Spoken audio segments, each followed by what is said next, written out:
নমস্কার বন্ধুরা, কেমন আছো তোমরা? আশা করি সবাই খুব ভালো আছো আর আমিও খুব ভালো আছি। পেটুক বাঙালির ঘরকন্যা চ্যানেলের আরও একটা নতুন ব্লগে তোমাদের সবাইকে স্বাগত জানাই আর সব সময় স্বাগত জানাই। পুজো তো চলেই আসলো। এই ভিডিওটা করার কথা ছিল আমার কবে, রোববার মানে মহালয়ার দিন, কিন্তু মহালয়া পেরিয়ে গিয়ে আরও একটা দিন চলে গেল, তারপরে আমি এসেছি এই ভিডিওটা করতে। কেননা তখন যাই হোক কোনো কারণে সময় পাইনি, কোনো কারণে কি বলবো, এই ভিডিওরই রিলেটেড একটা কারণ ধরে নিতে পারো।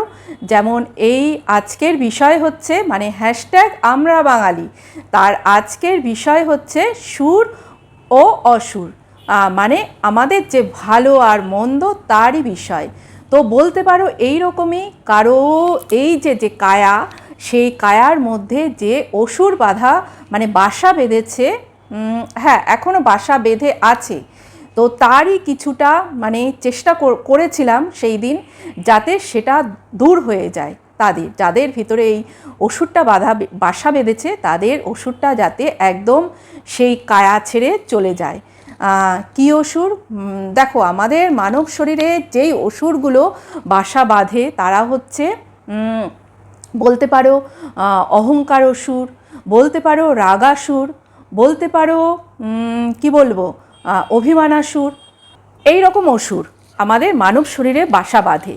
তো সেটাই কারো হয়েছে, সেটার জন্যই একটু চেষ্টা চরিত্রী চালাচ্ছি যাতে সেটা দূর হয়ে যায়। আর তোমাদের কাছেও আমি বলবো তোমরাও একটু ভগবানের কাছে প্রার্থনা করো, যার জন্য আমরা এটা মানে আমি আর আমার পরিবারের লোক এটা করছি, সেটা যাতে দূর হয়ে যায়। তো তাহলে আজকে শুরু করা যাক। আজকের হ্যাশট্যাগ আমরা বাঙালি বিষয় হচ্ছে সুর ও অসুর। তাহলে বলি প্রথমটা বলি সুর আর অসুর নামকরণটা কি করে হয়েছিল।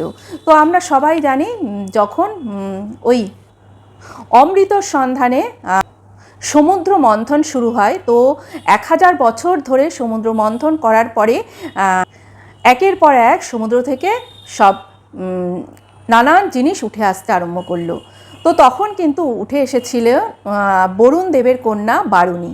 তো বারুণী কিন্তু ছিল, বারুণী যখন উঠে আসলো, বারুণী কিন্তু ছিল সুরার রক্ষক। তো বারুণী প্রথমে যারা দানব আর দেবতাদের মধ্যে তো এটা হচ্ছিল যে সমুদ্র মন্থন। তো তখন বারুণী দানবদের কাছে গেল, যে মানে গিয়ে বলল যে তাকে গ্রহণ করতে। তখন দানবরা এত মত্ত ছিল ওই অমৃতর সন্ধানে, তো বারুণীকে তারা কিন্তু নিজেদের কাছে রাখলো না বা তাকে তারা গ্রহণ করলো না। তখন বারুণী গেল দেবতাদের কাছে। তো দেবতাদের কাছে যাওয়ার পরে বারুণীকে তারা কিন্তু গ্রহণ করলো। তো যেহেতু দেবতারা বারুণীকে গ্রহণ করেছে, তাই তারা হলো সুর, আর দানবরা বারুণীকে গ্রহণ করেনি, তখন থেকে তাদের নাম হলো অসুর। তো এই হলো একটা পৌরাণিক গল্প, যে নামকরণ হয়েছিল সুর আর অসুর। তো সেটা আমি যতটুকু জানি ততটুকু জানালাম। এইবার আমি বলি যে আমরা মানব শরীরে সুর আর অসুর কীভাবে বাসা বেঁধে থাকে। হ্যাঁ, প্রত্যেকটা মানব শরীরেই কিন্তু সুর আর অসুর বাসা বেঁধে থাকে, মানে যার নিজের উপরে নির্ভর করবে আমি কাকে কতটা জায়গা দেব। আমি যদি অসুরকে বেশি জায়গা দিই তখন কিন্তু আমি অসুরে পরিণত হব, আর আমি যদি সুরকে বেশি জায়গা দিই তখন কিন্তু আমি একটা কি বলবো ভালো মানুষ। ওটাই তো বুঝি, যেখানে অসুরত্বটা কম থাকবে সেখানেই তো ভালো মানুষের সত্তাটা বেশি থাকবে। তো সেখানে ভালো মানুষের সত্তাটা মানে ভালো মানুষে সে সবার কাছে পরিচয়টা বেশি পাবে। তো এটা কিন্তু সময় বিশেষে বা ঘটনা বিশেষে একটু অন্যরকম হতে পারে। ধরো আমার কাছে যেই জিনিসটা মন্দ, আর অন্যের কাছে কিন্তু আবার সেই জিনিসটাই ভালো। ধরো এখানেই কাউকে নিয়ে কোনো আলোচনা বা সমালোচনা হচ্ছে, যাকে নিয়ে সমালোচনা হচ্ছে ধরো সে আমার খুব পছন্দের, তখন যে সমালোচনা করছে তাকে আমার ভালো লাগছে না, তখন সে আমার কাছে হয়ে যাচ্ছে অসুর। আবার ধরো যাদের ভালো লাগছে ওই জিনিসটা, যে হ্যাঁ ওকে নিয়ে সে সমালোচনা করেছে, ভালো, খুব ভালো করেছে, কেননা যে সমালোচনা করছে সে তার খুব কাছের মানুষ, তখন তার কাছে সে হয়ে যাচ্ছে সুর মানে ভালো। আর যাকে নিয়ে করছে সে হয়ে যাচ্ছে অসুর বা খারাপ। যাই হোক, তো আমাদের প্রত্যেকের মধ্যেই এই সুর আর অসুর বা ভালো আর মন্দ কিন্তু বিরাজমান, কিন্তু আমরা কাকে কতটা প্রাধান্য দেব সেটা আমাদের উপরেই নির্ভর করে। এমন অনেক জিনিস আছে যেটা হয়তো আমার নিজের জন্য ভালো, কিন্তু আমি সেটা সবসময় আমি আমার দিক থেকে বিচার করে বলছি বা আমার উদাহরণটাই দিচ্ছি, কেননা আমি আমাকে নিয়েই বলতে পারি, আমার এটা আমাকে নিয়ে বলারই একটা অধিকার আছে। আমি অন্যকে নিয়ে বলার আমার কোনো অধিকার নেই, তাই আমি অন্যকে নিয়ে বলছি না। তো ধরো আমি এমন কিছু কাজ আমার ভালোর জন্য করলাম, খুবই ভালো কথা, কিন্তু সেটাই যদি অন্যের জন্য খারাপ হয়ে যায় তখন কিন্তু সেটা আমার অসুরত্বের প্রমাণ বা আমার কি বলবো, আমার মধ্যে খারাপের প্রমাণটা দেবে যে আমি খুব খারাপ মানুষ। কিন্তু সেই কাজটাই যদি আমি এমনভাবে করি যেটা অন্যের কোনো ক্ষতি হচ্ছে না, আমার ভালো হচ্ছে সেটা ঠিক আছে, কিন্তু অন্যের কোনো ক্ষতি হচ্ছে না, তখন আমার মধ্যে যেই সুর বা যেই ভালোর দিকটা সেটা কিন্তু বজায় থাকবে, যেহেতু আমি অন্যের কোনো ক্ষতি করছি না। তো সবসময় আমাদেরকে দেখতে হবে বা ভাবতে হবে যাতে অন্যের কোনো ক্ষতি না হয়। ভালো যদি কারো করতে না পারো, অন্যের ক্ষতিটাও করো না। আমি কাউকে একটা খুব আঘাত দিয়ে কথা বলে ফেললাম, দেওয়ার পরে আমার ভেতরে খুব আনন্দ হলো, হ্যাঁ, তখন কিন্তু সেটা খুবই খারাপ, কেননা তাকে যখন আঘাত দিয়ে কথাটা বলছি তারও কিন্তু একটা জায়গায় ভীষণ পরিমাণে লাগছে, ভীষণ খারাপভাবে লাগছে। তো তখন তার মন থেকে যেটা বেরোবে সেটা কিন্তু আমারও লাগবে, মানে যে বলছে তারও লাগবে। তো যাই হোক, ওর জন্য সবসময় মুখ থেকে ভালো ভালো কথা বের করতে হয়।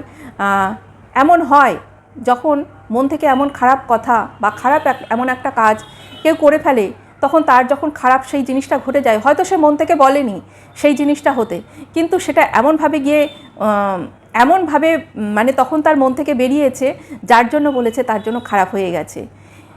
খারাপ হওয়ার পরে সে যখন সে ভাবলো, তখন কিন্তু সে যখন দেখলো যে অপরজনের মানে যাকে সে খারাপ কথাটা বলেছে কিন্তু সে মন থেকে বলেনি, কিন্তু তার খারাপটা হয়েই গেল, তখন কিন্তু সেও খুব কষ্ট পাবে, ভীষণ কষ্ট পাবে। কেননা আমরা প্রত্যেকেই ভালো মন্দ নিয়ে কিন্তু মানুষ, কেউ পুরোটা খারাপ নয়, আবার কেউ পুরোটাও ভালো নয়। তো জানি না কতটা কি বোঝাতে পারলাম। এইবার আমি বলি আমার মধ্যে যেই সুরটা আছে, আমার মধ্যে সুর হচ্ছে আমি লোককে ভালোবাসতে খুব ভালোবাসি, খুব পছন্দ করি, আমি লোককে ভীষণ সহজে বিশ্বাস করে ফেলি।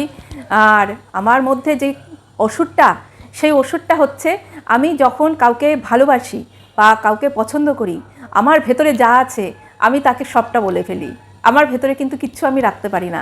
এটা আমি মনে করি আমার ভেতরের একটা অসুর। হ্যাঁ, তোমরা ভাবছো তো এ আবার কি বলছে? হ্যাঁ, প্রত্যেকেই কিন্তু ভেতরের এমন কোনো জিনিস, যত তোমার মানে কি বলবো, ভালোবাসার জন হোক, কাছের জন হোক, একমাত্র হাজবেন্ড বা সন্তান ছাড়া তাদের কাছে শেয়ার করতে নেই। কিন্তু এটা আমি নিজেও জানি, কিন্তু তবুও এটা আমি মাঝে মধ্যে করে ফেলি। তো আমার মনে হয় এটা আমার সবথেকে বড় অসুর আমার মধ্যে, যেটা মানে মন্দ বা অসুর যাই বলো। আর একটা জিনিস আমার আছে, আমি যাকে ভালোবাসি বা পছন্দ করি, অনেক সময় এমন হয় তার খারাপটা দেখলে খারাপ লাগলেও আমি না তাকে মুখ ফুটে বলতে পারি না যে এটা তোমার খারাপ লেগেছে। হয়তো আমি সেখান থেকে মুখ বুজে একদম মানে নিঃশব্দে বেরিয়ে চলে আসি, মানে দূরে, অনেক দূরে চলে আসি, কিন্তু আমি তাকে সামনাসামনি বলতে পারি না যে তোমার এই জিনিসটা আমার খারাপ লেগেছে, কিন্তু সেই দূরে চলে আসাটাও আমাকে ভীষণ কষ্ট দেয়। তো আমার মনে হয় এইটাই আমার মধ্যে যে অসুরের দিকটা বললাম আর সুরের দিকটা বললাম, এটাই বা ভালো আর মন্দ। তো কেমন লাগলো ভিডিওটা জানিও বন্ধুরা, ভালো লাগলে প্লিজ লাইক করো, কমেন্ট করো, সাবস্ক্রাইব করো।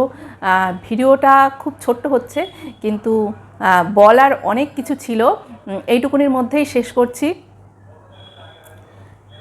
কেননা আমার মেয়ে আসছে আজকে, এই এখন ট্রেনে আছে, তো তার জন্য ভিডিওটা তাড়াতাড়ি করে শেষ করছি। তো আজকের মতন টাটা বন্ধুরা, ভালো থেকো, পুজোয় ঘুরে বেড়াও, নতুন নতুন জামা কাপড় পরে ঘুরে বেড়াও। আর কী খাবে? ফুচকা খাবে, রোল খাবে, দারুণ মজা করো, দারুণ এনজয় করো। টাটা বন্ধুরা।